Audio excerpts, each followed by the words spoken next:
maanta waxaan isugu imaanay stadiumka annagoo ka kooban dhalinyaradii gobolka dhammaanteen dhalinyaradii wada ah gaar ahaan maaragtay ururkii dhalinyarada iyo maaragtay guddiga isboortiga gobolka waxaan isugu nimid inaan maaragtay aan bilaawno arrin baryahan socotay ay wadeen guddiga maaragtay horumarinta isboortiga gobolka Hiiraan isugu jiro maaragtay dhalinyaradii qurba joogta gobolka kuwii hore kuwii dambe iyo kuwii dhaxabo barnaamijkan oo yahay barnaamij loogu gogol xaarayo sidii maaragtay aan caws ugu dhigi lahayn cawska macmalka aan ugu dhigi lahayn stadiumka oo maaragtay aad u jeedaan maaragtay inuu yahay ciid inaan isku tashano bal maaragtay bilow fiican aan sameeyno inaan maaragtay aan wax qabsan karno annaga aan sameyn karno inaan hay'ad maaragtay aanan sugin runtii waa la isxilqaamay aad aan ugu mahadcelinaa dhalinyarada qurba joogta ahayd reer beledweyne halkan joogi jiray maaragtay aad kugu istaagay runtii annagana insha Allah dhalinyaradeenna gudahana sidoo kale aan maaragtay u bilownaa anoo iskaashanayna dhammaanteen inaan annagana aan dardar gelino dhaqaalahana gudaha iyo dibaddaba aan ka aruurino accountkaas loo furay oo maaragtay Dubai ka furan insha Allah aan rajaynayno hadda oo lagu bilaabay dhaqaalihii in aan maaragtay garoonkan inaan ku daboolno face hore aan maaragtay garoonkan aan u sameeyno waxyaalaha kale waa iska lacag saqiir laakiin cawskii lagu ciyaarayo aan maaragtay u sameeyno waxaan rabnaa inaan istusno inaan wax walba qabsan karno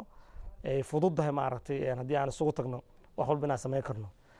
dhammaan maaragtay shacab weynaha reer Hiiraan meel kastay joogaan maaragtay waa ku boorinay arrintan inay nagala qayb qaataan in nagala qayb qaataan waa ognahay maaragtay siyaasadda dadku kuma heshiiyaan oo laakiin wixii horumarina maaragtay u jeesano siyaasaddaas isbeddelkeeda dhibkeeda maaragtay aan kuleeto dadka noogu jira u taala laakiin annaga wixii horumare aan u jeesano maaragtay inaan aan sameeyno kana sugayo waxaan sugayo garoonkii weynaayo oo diyaaradaha airportka aan sugayo hadda maaragtay maadaama dadkii kubadda cagta gobolkan ka soo ciyaaray oo rag badan ah oo maaragtay hadda qurba joog iyo guda joogba laga tashtay in la sameeyo cawskan ayaan ku hormarnay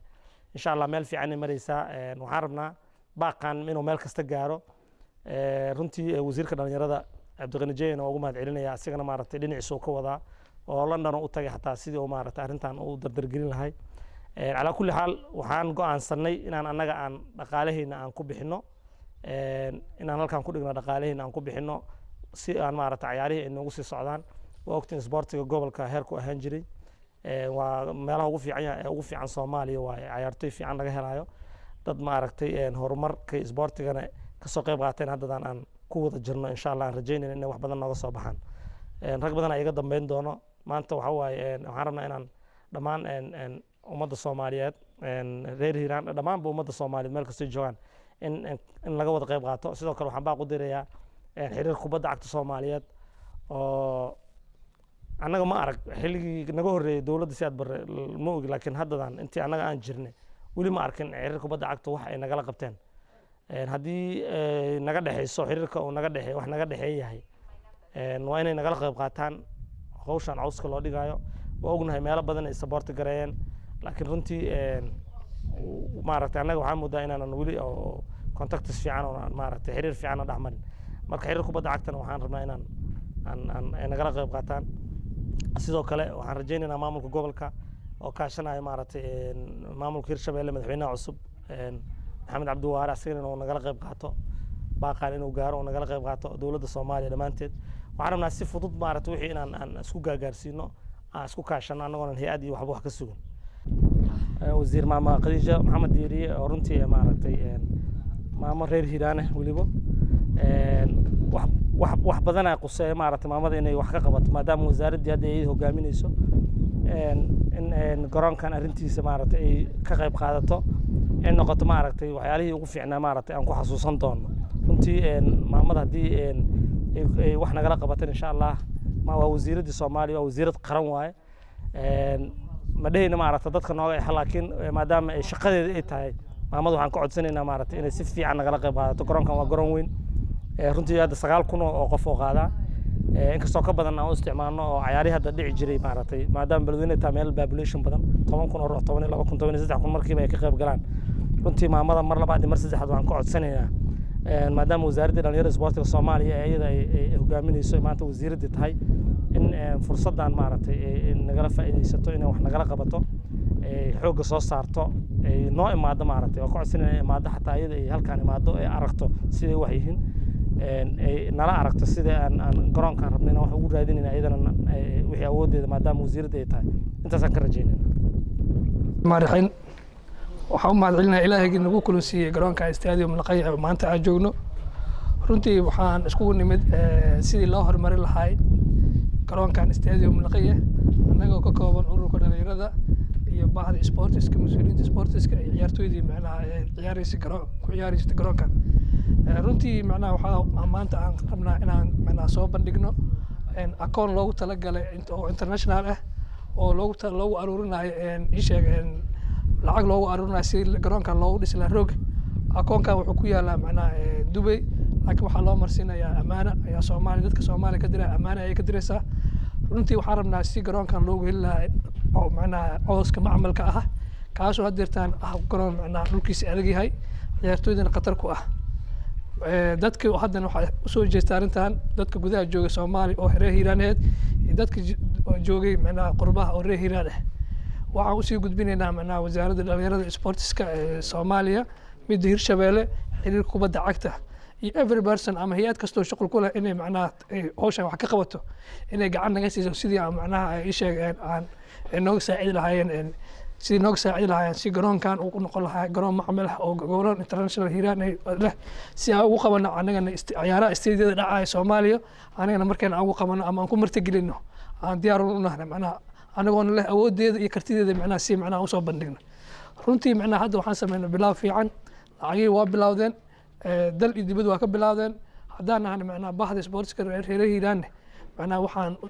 dhabar adeegi doonaa si garoonkan loogu heli lahaa roog maadaama hadda waxyeeladii ciyaartooydii ay badatay inuu gaarsiiyo oo dhaawaciisa badan yahay sababtoo ah dhulkii waa adag yahay dhul macnaha ciyaartooy oo macnaha dheelaysan dhulka kama maarmayso inuu ku dhacdo saasay tahay dhaawaciya waxaa noqonaya dhaawac halis marka si macnaha loo helo macnaha xal loo helo awooddeedani oo macnaha aan leenahay ilaahna garab aan nagu siiyey macnaha si garoonkan macnaha dhulkan loo dhigi lahay coos loo dhigi lahayna hadda u soo jeesanay dadka Soomaaliyeed oo sportiska jecel dadka macnaha ahli sportiska ah macnaha wasaaradda xiriirka kubadda cagta waxaan ku soo celcelinayaa waa dadka macnaha mas'uuliyadda iska leh ee macnaha Soomaaliya inay wax ka qabtaan garoomadooda sidii ay u dhiseen garoomada macnaha caasimadaha ku yaal garab u siiyeen garoomada kale oo meelaha ku yaal anagana waxaan jecelnahay inay soo garab istaagaan garab lagu siiyaan si garoonkan uu macnaha u noqon lahaa garoonka international Hiiraan macnaha u noqon lahaa ma aha macnaha garoon oo macnaha aan lagu ciyaarin waa garoon la arkay in lagu ciyaaro oo haddeertaan ay ku ciyaartay macnaha 550 qofood oo kooxo ka tirsan markii personal yiraahdo 525 qofood oo ku dheeshay oo u dhigmata 20 kooxood oo ciyaartooydeedu ay tahay ay ka kooban tahay waa bilow fiican macnaha laakiin baahida hadda ugu weyn oo jirta waxa waa garoonka waa dhameystiran yahay macnaha hoolalkii libiska musqilihiisii macnaha derbiyadiisii macnaha wax kasta oo diyaar u yihiin